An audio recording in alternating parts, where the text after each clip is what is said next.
Alright, so welcome to episode 6 of What Are We Doing? And today we talk to Julianne Larkin, who is a sports nutritionist and dietitian. We have a little chat about all things around fueling performance. So, roll the intros.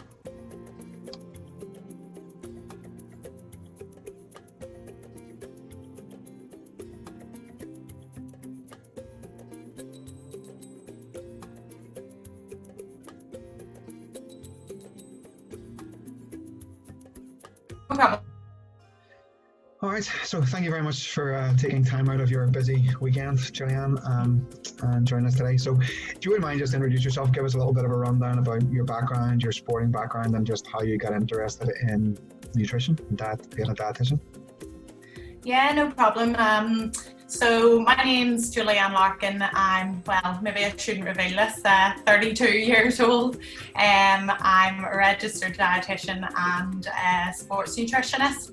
I did work for the NHS for a while, but now working kind of in private practice. I have my private practice in Newton Abbey in County Antrim.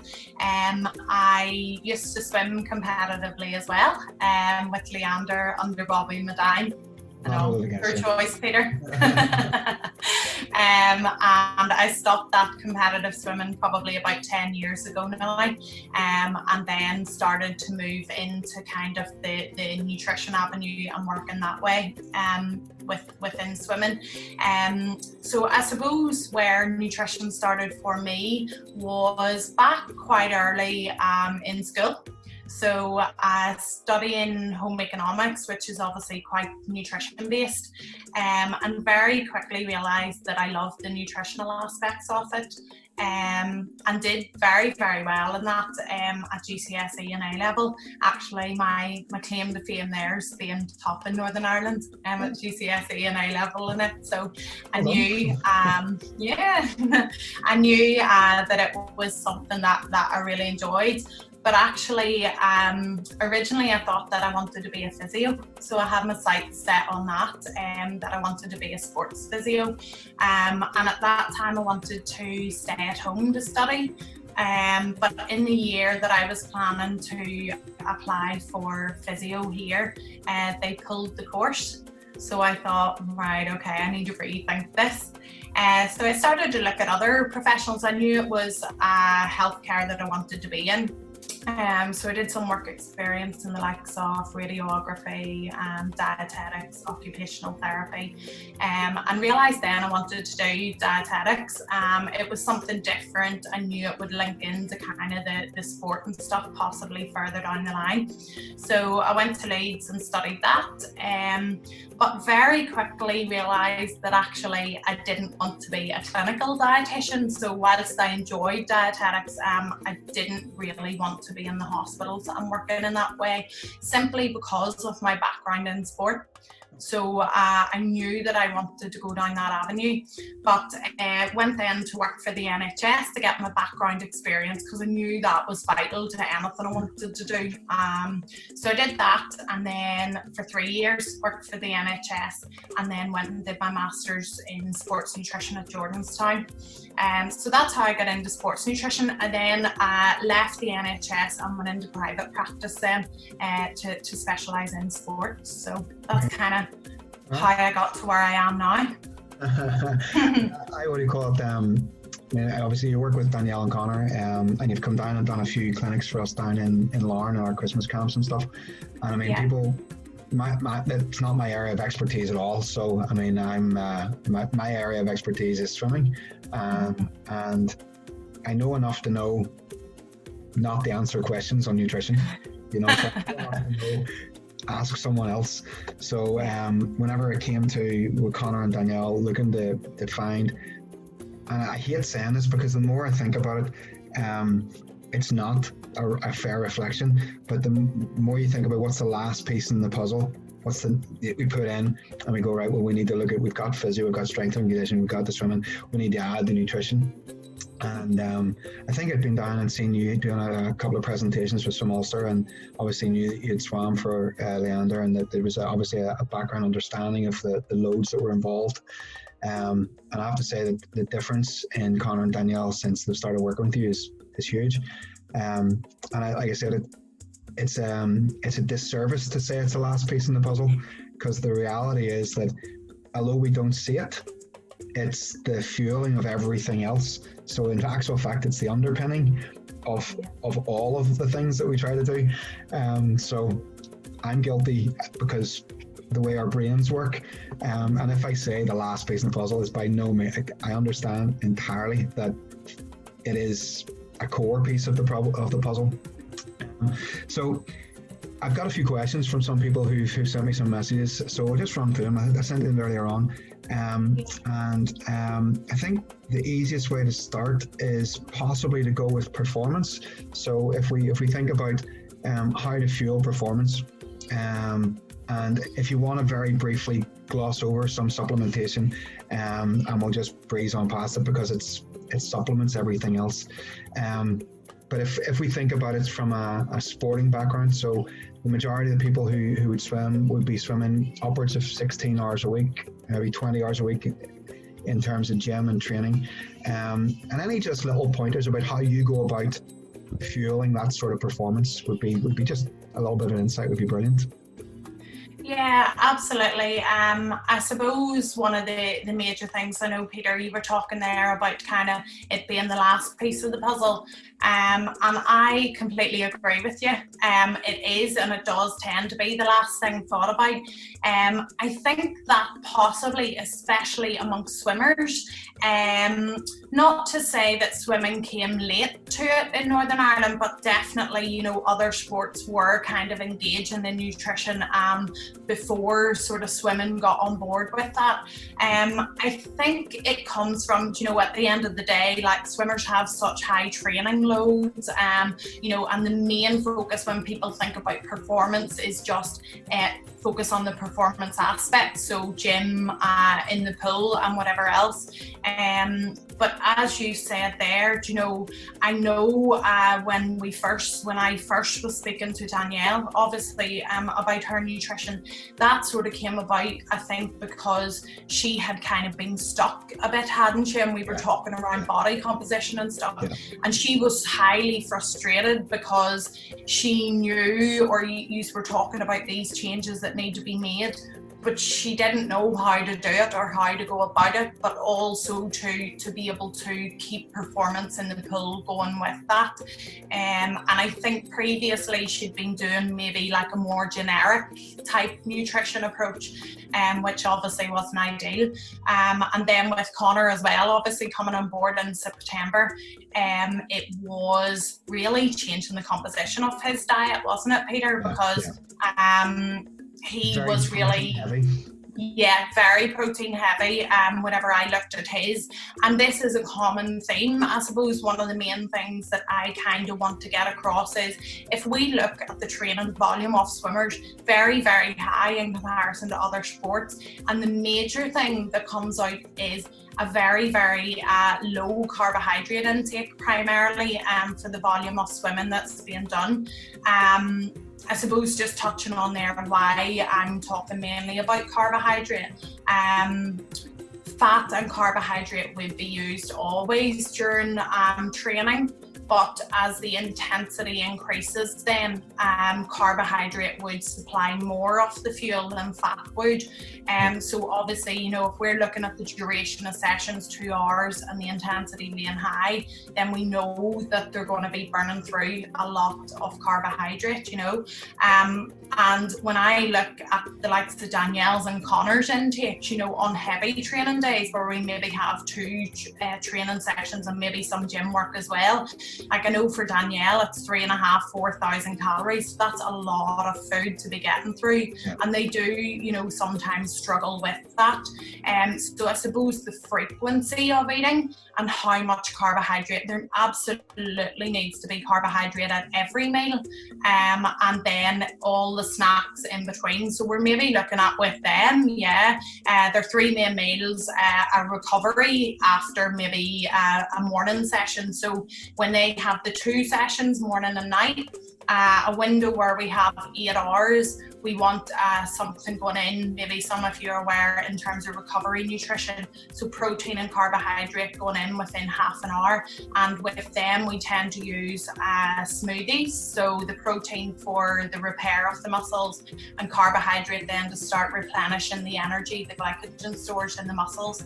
And then with them, I know, we're having 3 and 4 snacks on top of that always have carbohydrate in them. A swimmer's diet's never a healthy diet. So if we think about maybe Peter, you and I, or we're kind of recreational athletes now, aren't we? Very recreational. Athletes. A swimmer's diet will not represent the perfect picture of a healthy, balanced diet, because we need to be putting in. They need to rely on a lot more sugar than the normal population, because it's too difficult to sit down to plates and plates of pasta, rice, bread, all of that. So we do have to use the likes of like granolas, cereal bars, honeys, fruit juices, that kind of thing, which you typically that would be as a carbohydrate source then? Carbohydrate source, yeah, just to get that high volume of carbohydrate in. Okay. So that would be the main thing.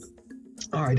So if we extend that just a little bit and look at competitions, so if we think about Irish Nationals or the Summer Championships, which obviously this year aren't going to happen, but we're looking at potentially 5-day meets for the top end of Irish swimming, 7-day meets if you're going to international competition, and even for the younger ones, it would still be 3-day meets.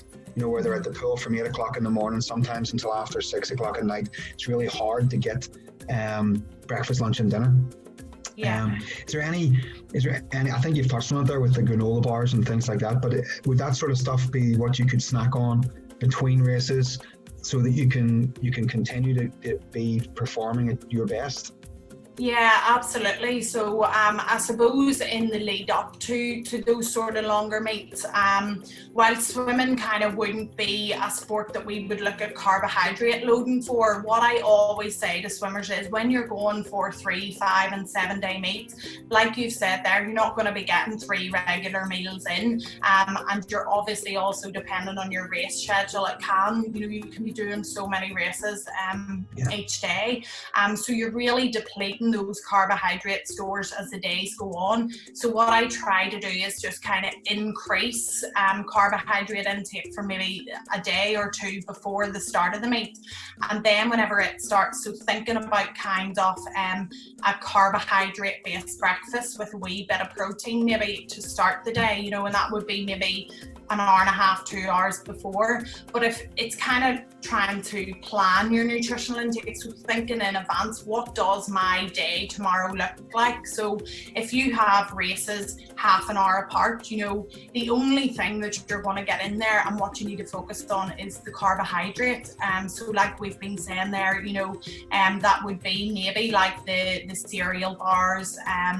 You would have to rely on, some people would have like the likes of grapes or something like that, concentrated sources of the carbohydrate. So those going in between short periods, and then when you get to lunchtime, if you have kind of that break, if you can get that opportunity, then putting in a wee bit more of a balance, so protein going in there, and again resuming the carbohydrate in between the races. Once you get to nighttime, then at the end, obviously, if there is an opportunity, if they finish early enough to get another balanced kind of meal in, then great, but sometimes that can actually end up like a bit of a smaller snack meal, just depending, so there's no ideal, because everybody's race schedule is going to be different, but certainly those sort of easily digested carbohydrates and fluids obviously as well are a massive one. To be sorry, go ahead. No, go ahead.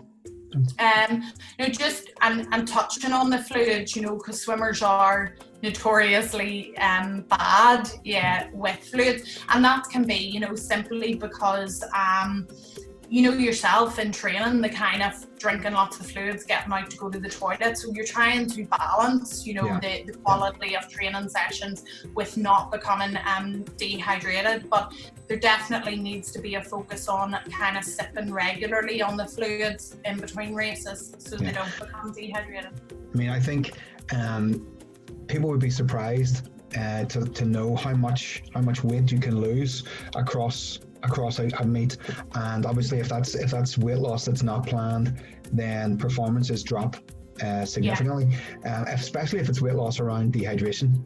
Absolutely.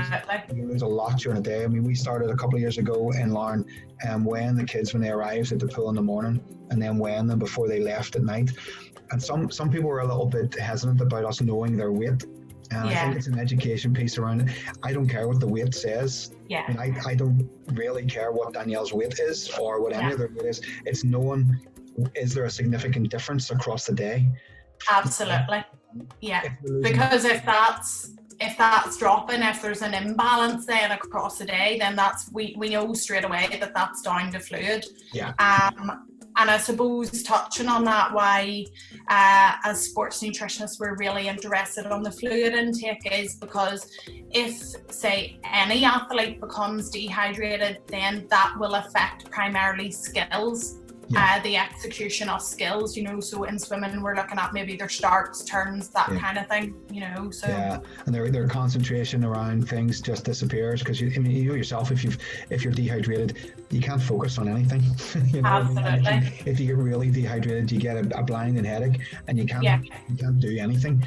I think that just kind of flows kind of nicely, and I don't want to get way down on it, but in terms of supplementation in meets, we see people now, very common, obviously, taking caffeine because it's not a banned substance, but it's also a diuretic.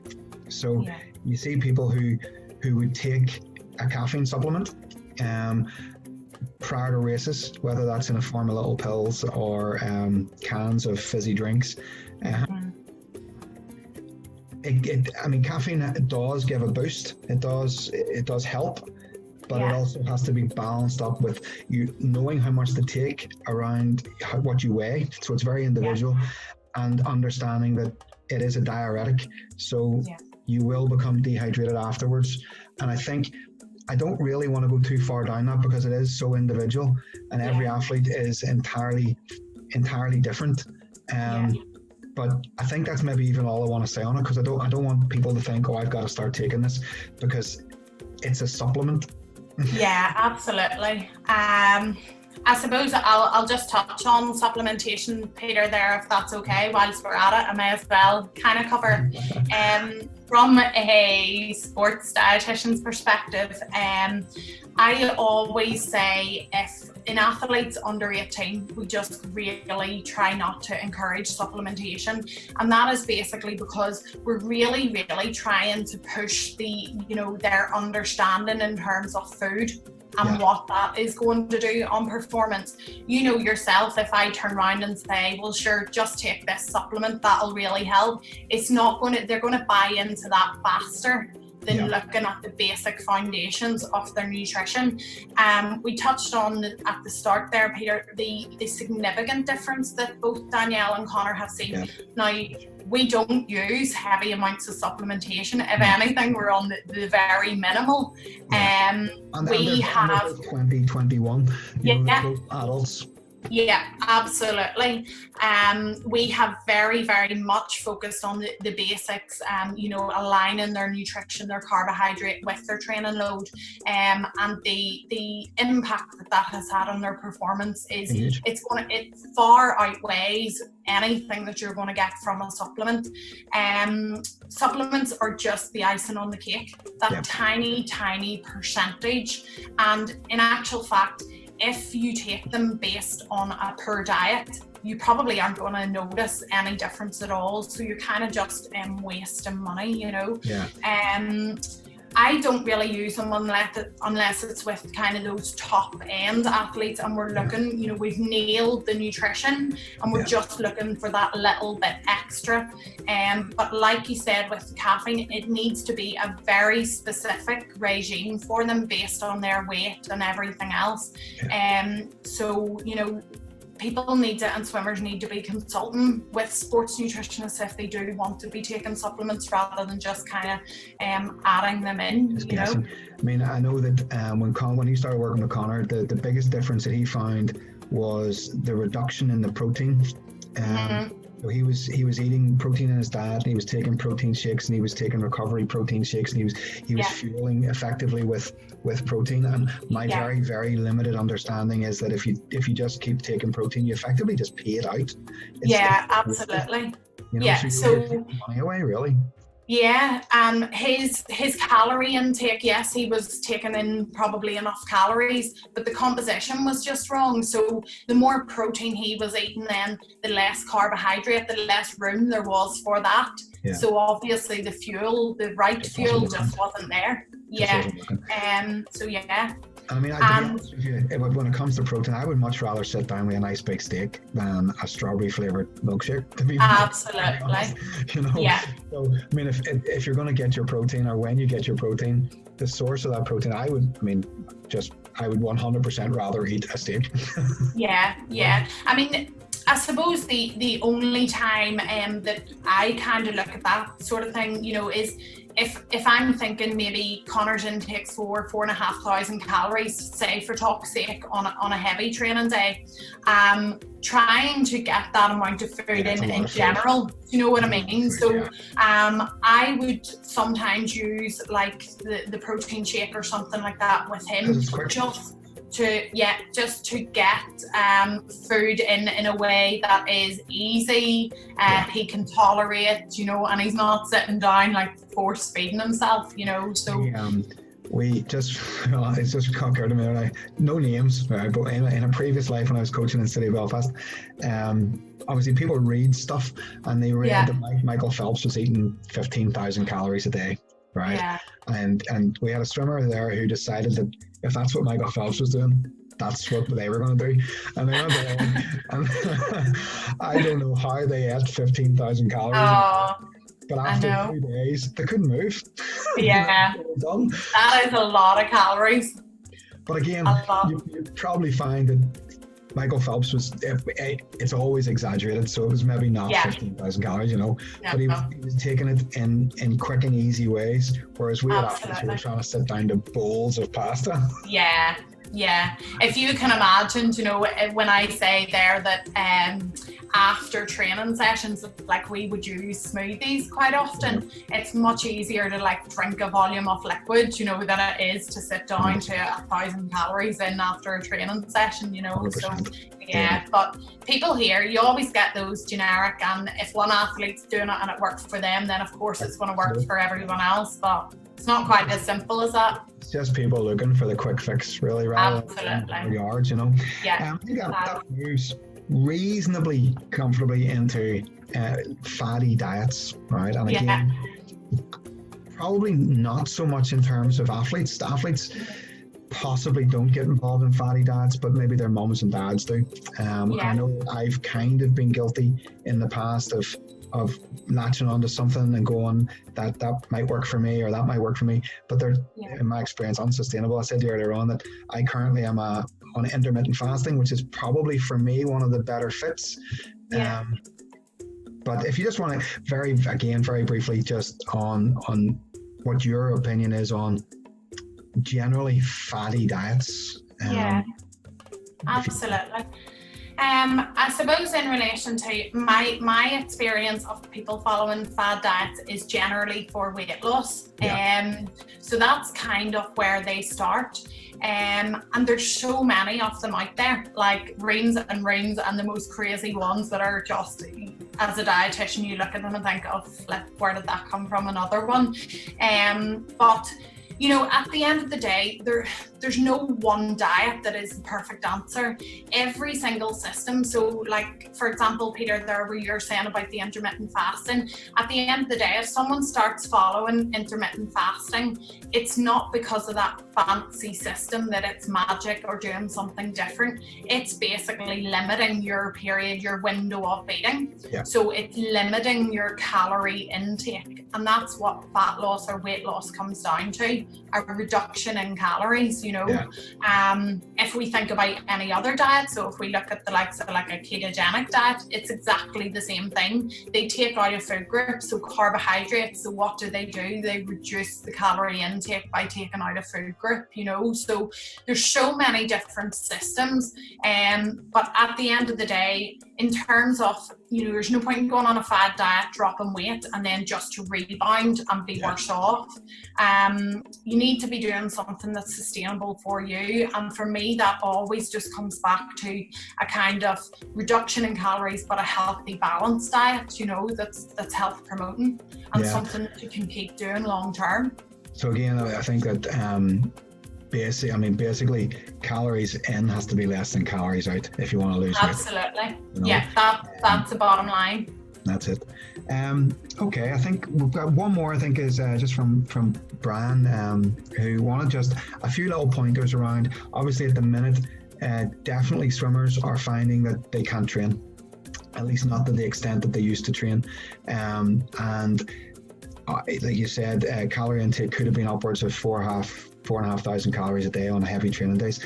If you've got any little pointers about how athletes at the minute can try to maintain their body weight and their body composition, making some little tweaks. Obviously, we don't want to sell the farm and give away all your secrets. Obviously, number one rule is to email Julianne and pay her. But any little pointers you could give that would help set people's mind at ease, that they won't suddenly balloon up because they're not training so much, would be absolutely fantastic. No problem. So I guess if we look at it, at the end of the day, our goal is always, you know, when they are in full training, to be fueling the training that they're doing. So now they're not doing the training, we need to do less fueling as such. So the start place kind of in that is obviously the calories, the total amount of energy going in needs to be reduced. Because if it's not reduced, then they're going to balloon, which is what we don't want. So we absolutely need to bring the calorie intake down, and that's what I've been working with Danielle and Connor to start to try to do as well, you know. Now that reduction in calories, provided obviously that their nutrition's fairly good when they're actually in full training, that reduction in calories should be coming from this carbohydrate. So we've talked about the carbohydrate being the primary fuel for all of the work in the pool, you know. So when that's not happening, then we need to bring that carbohydrate down. There's so many different ways that can be done. There's not one approach to it really. But I suppose it's looking at simple things, you know. So for me, if it's a day where maybe swimmers aren't doing any training, it's a rest day, then we could look at things like, well, actually, you know, they could have a breakfast that doesn't need to contain carbohydrate. You know, they could just have more of a protein-based breakfast, something like an omelette, rather than putting carbohydrate in there. Simple things, I suppose, as well, in terms of changing the composition of the food groups on your plate at meal times. So, you know, on sort of lower training days, thinking about, well, actually, maybe half a plate of veg. So we're putting more veg in too, because they're lower in calories, but they're quite high in fiber, so they're quite good for making you feel full, but obviously for kind of weight control too. So half a plate of veg, and then maybe a quarter of your protein source and a quarter of your carbohydrate, maybe say at lunch and dinner. So that's quite an effective strategy. Maybe not the double dinners that some swimmers might be having. And coaches Coaches have been guilty of double dinners as well. Yeah, absolutely. Me too, maybe sometimes. But or even thinking about, the portion sizes at meal times have to be reduced overall. That's just a given, So looking at strategies that we would use, say, in weight management, even using like a smaller plate than you normally would, can be quite helpful. And then a big thing is as well, if you think about us normally being on the high calorie intakes, and then suddenly we might be stripping them back to half that intake because all this training's gone. Some of them really, really struggle in terms of hunger. And appetite. So, protein's going to play a big role. We still need protein in there to maintain the muscle mass. So, we should be keeping protein sources in at lunch and dinner too. Thinking about using whole grain foods, so because of the fibre that will fill them up. So that would be our whole grain breads, pasta, rice, and all of that. Definitely probably need to be stripping back these carbohydrate and calorie dense snacks, so the cereal bars, the junk food, that swimmers quite often tend to get away with eating. No extra McDonald's. No, it's shut. Absolutely, they can't get it. So but yeah, pulling back that junk food a bit that they maybe normally are getting away with a wee bit on top would be a big thing. But obviously still, they have to enjoy it too. It's not just a kind of a rigid diet, but yeah, there's so many different ways to do that. What I do with some athletes is get them, like Peter, we've been using like the likes of the tracking apps like MyFitnessPal or something, just to get a gauge on where the calorie intake is at, but definitely not to be doing that in the under 18s. It's not really appropriate because it just focuses too much on sort of the calories, and they maybe don't have the maturity to know what that kind of means, And the different macros, how the calories are built up. I don't use MyFitnessPal. I use another one that breaks down, that tells me how much I'm supposed to eat of protein, carbs, and fat. I actually struggle to get the carbs low enough. I find I eat too many carbs because they're in everything. And realistically, like in the UK, our diets would be quite carb heavy. That is just, so you're saying with a reduction in training, that carbohydrate content is the one that you would be recommending that they lower a little bit. So absolutely, it's worth looking at the backs of packets, because the carbohydrates are in things that you might not even think it's in. I actually think at the minute, with being at home, my meal times and my diet is much better now than it was when I was working, because I'm able to actually sit down, cook dinner, sit down and eat it. But still, when you look at it, you go, it's almost all carbohydrate. And I think absolutely a healthy, balanced diet, and you're looking going, there's just far too much potato or rice or pasta or something. And then the hidden sources as well that you don't really think about. Listen, Julianne, that's absolutely fantastic. I think we've probably rattled on long enough. If people have made it this far through the video, they've done an excellent job. Absolutely. So I'm going to wrap it up here and stop this little. So once again, thank you very much for Julianne coming in. Hopefully that's been of some benefit to everybody. My personal view on it is that if you want to know what's happening, then ask an expert. And Julianne is 100% an expert in her field. I'm going to include a link in the description below to her Facebook page. She has some recipe books on there. She has some programs around weight loss and weight management, 90-10 diet and lifestyle things on there. So by all means, get in touch with her if you have any questions. Don't forget to hit the subscribe button and check out some of our other videos. All right, thank you very much, and until next time, see you later.